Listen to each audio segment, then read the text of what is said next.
In Chapter 14 of Wuthering Heights, Nelly finds herself caught between two feuding households as she delivers a message to Wuthering Heights. What she discovers there reveals the deepening consequences of obsession, revenge, and betrayal.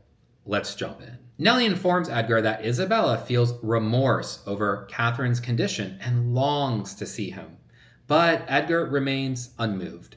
He declares there will be no contact between the two families, insisting he harbors no anger towards Isabella, only regret at having lost her. Nelly walks to Wuthering Heights, where she spots Isabella at the window.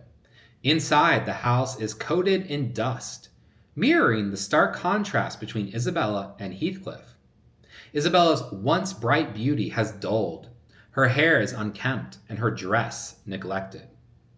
Meanwhile, Heathcliff, in striking contrast, appears refined, exuding the presence of a born and bred gentleman, as Isabella withers, reflecting the bleakness of her surroundings. Heathcliff appears to be rising and getting stronger, and also hitting that like button so that others can find this video. Thank you so much. Heathcliff greets Nelly with unexpected warmth, offering her a chair, as if they were old friends. Meanwhile, Isabella anxiously awaits a letter from Edgar, only for Nelly to crush her hopes. Edgar has forbidden any contact between their families. Nelly informs Heathcliff that while Catherine has survived her illness, she is but a shadow of her former self.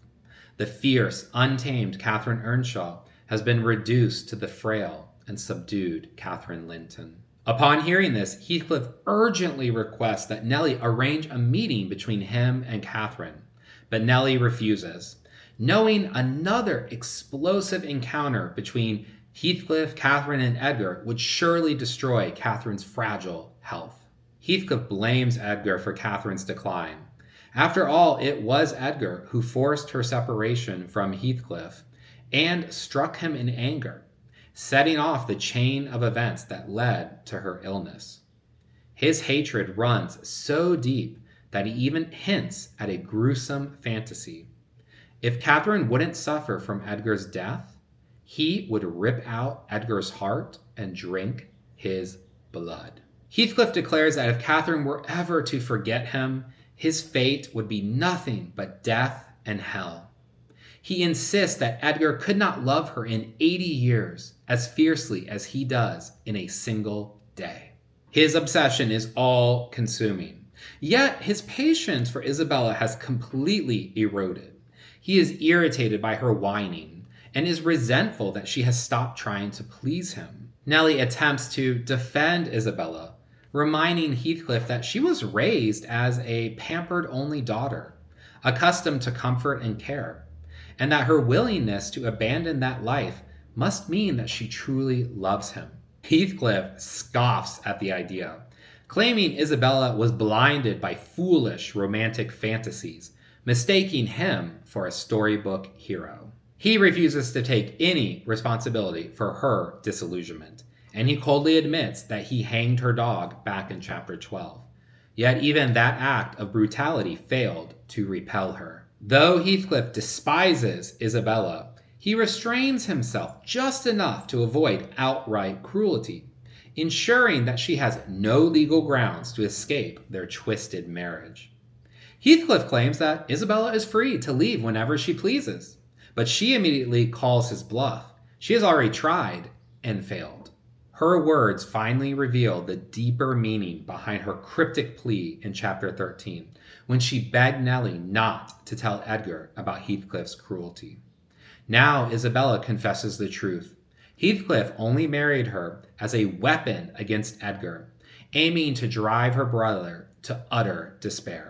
But she refuses to let Heathcliff win and says she will die first or kill Heathcliff. Isabella's transformation is significant here. She is no longer a naive girl blinded by romance. She recognizes Heathcliff for what he is and, crucially, refuses to let him use her to destroy Edgar. This is the first time we see her actively fighting back, showing a newfound resolve despite her desperate situation. Unfazed, Heathcliff cuts off the conversation, turning to Nelly with chilling calculation. He tells her to remember Isabella's crazy words and appearance, and implies that if the need ever arises, Nelly should testify in court to Isabella's instability. He is already laying the groundwork to paint her as mentally unfit, ensuring that if she ever attempts to leave, she will be deemed incapable of managing her own affairs. Without another word, he escorts Isabella upstairs, silencing her rebellion for now.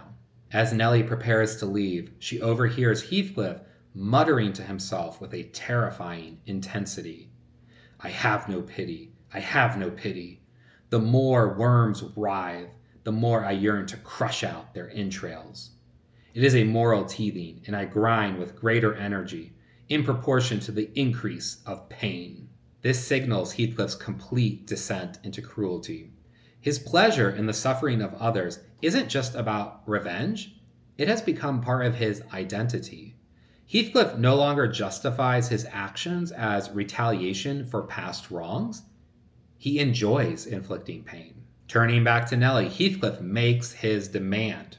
She must arrange a meeting between him and Catherine. He insists he will not create a disturbance. He only wants to see if she is truly well. Unable to stay away, he has already been lurking in the gardens of Thrushcross Grange for hours, watching from the shadows as he vows to return every night until he gets what he wants. When Nelly refuses, Heathcliff threatens her. If she resists, he will keep her locked at Wuthering Heights overnight. He accuses Edgar of caring for Catherine only out of duty and insists that Catherine is suffocating in a lifeless home, surrounded by spies who work against her. What she truly needs, he claims, is passion and vitality. Despite her reluctance, Nelly ultimately concedes to a compromise. She will deliver a letter to Catherine, and if Catherine wishes to see Heathcliff, she will let him know the next time Edgar is away. The chapter closes with Nelly leaving Lockwood to speak with Dr. Kenneth, and Lockwood reflects on his own predicament. He realizes that he must be cautious with the young Catherine Heathcliff. What if he were to fall in love with her, only to discover that she is just as wild and destructive as her mother? Will Isabella be able to escape, and what will come of Heathcliff's request to see Catherine again? Let me know your thoughts in the comments. Please hit the like button, and I'll see you in the next one.